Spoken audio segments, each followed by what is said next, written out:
Naman guys, ang maganda dito guys, yun sa ano mo, yun sa belly mo, hips, legs, arms.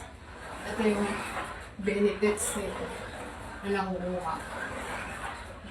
Every day, mag-count lang kayo ng 10 minutes sa inyong phone. Ayan. It's enough na yun para makuha yung burn, yung belly flap nyo sa belly. Ayan. Ang ginagawa ko guys, nag-filming ako ng 10 minutes. Pagka nag-10 minutes, next, move naman ako sa next na step ng aking exercise. Basta, pag ang ano ko, sa mga nanonood ng aking viewers sa aking YouTube channel, ang motivate ko sa everybody, sa mga nanay or nasa bahay lang kayo na nag-work or housewife kayo, 30 minutes, it's sobrang enough na para sa ating sarili exercise.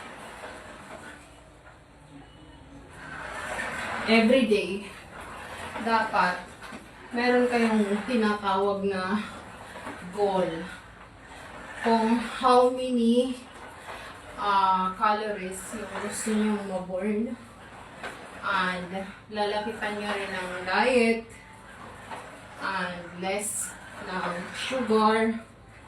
Kung mag-coffee kayo, kung hindi maiwasan, nagagamit kayo ng may yung 3-in-1, I suggest na 1 lang everyday yung inyong gamitin mo. Isang kape lang nun. Kasi mataas din kasi ang ano dun guys, yung sugar na inilalagay nila. Ang ginagawa ko kasi is black coffee. Black coffee, tapos nilalagyan ko lang ng fresh milk, then counting brown sugar or honey, at sinap na yun. Tapos more water. The best na ano nyo kapag nag-exercise is water. Huwag kayong inom ng mga soda, juice, energy, or ano man yun. Base lang ito sa aking experience sa aking ginagawa sa aking sarili.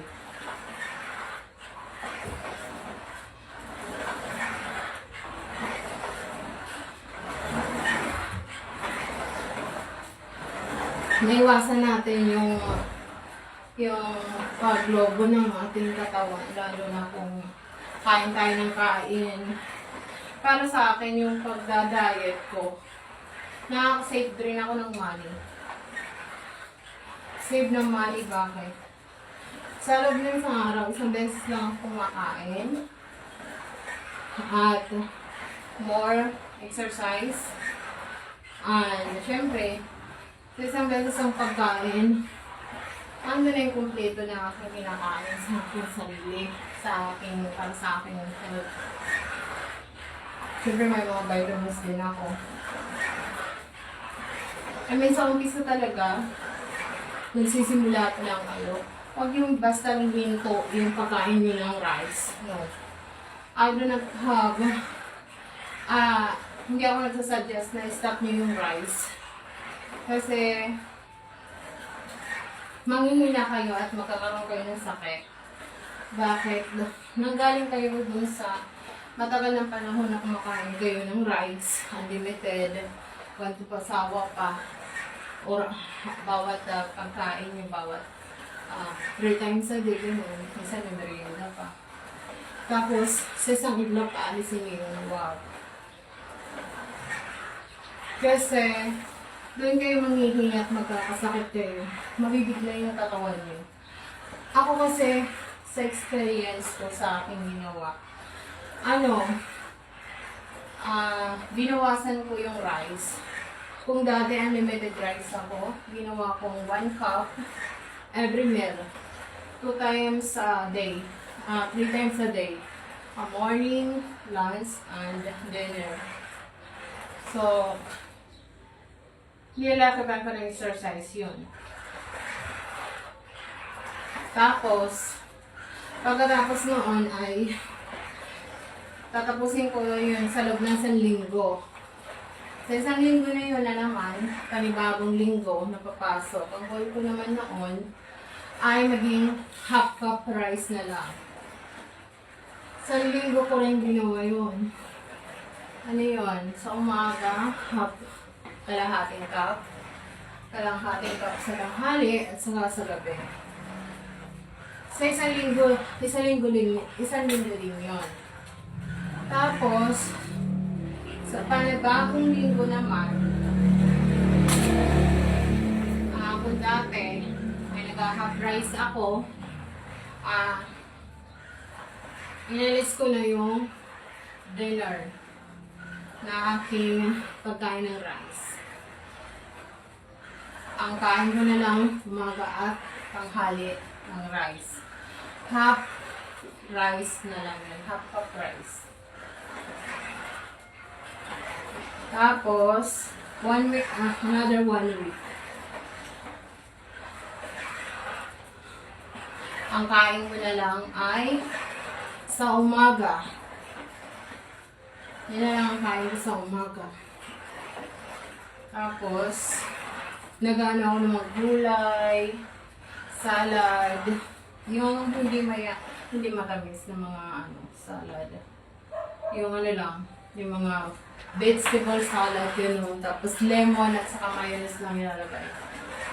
Tapos olive oil. Tapos, pagkatapos nun, hanggang sa inalis ko na talaga si rice.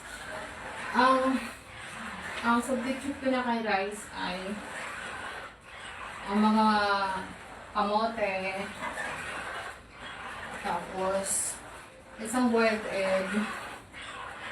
Kailangan din naman kamote ang pagkain natin, o saging, yung saging na saba.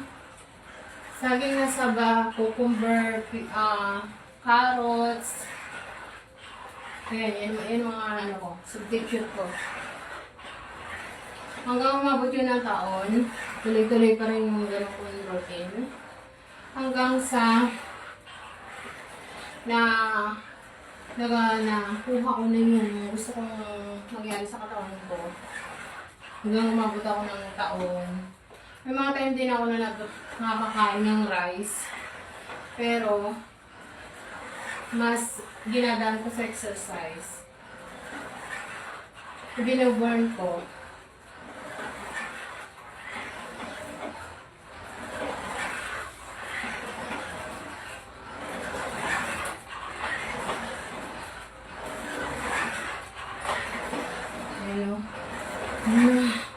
Masarap sa feeling yung pinapawisan ka.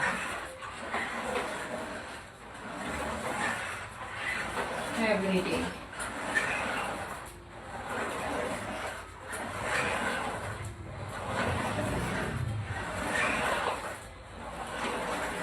Kasuyin mo nga siya ng yung map ko na pink. Yoga map. Pink. Tuloy ba ito? Mamaya.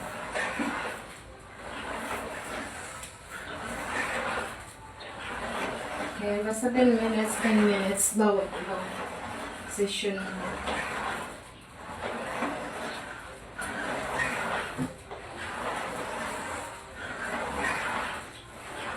Basta mayroon ka lang motivation sa sarili mo na ganito lang hilo mo, hindi ka nalalampas, hindi ka na rin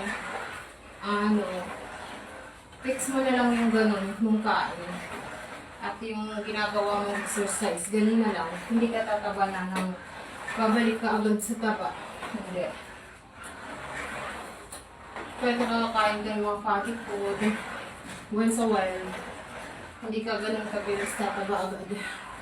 As long as binaburn mo yung fat or calories, hindi ka tataba agad.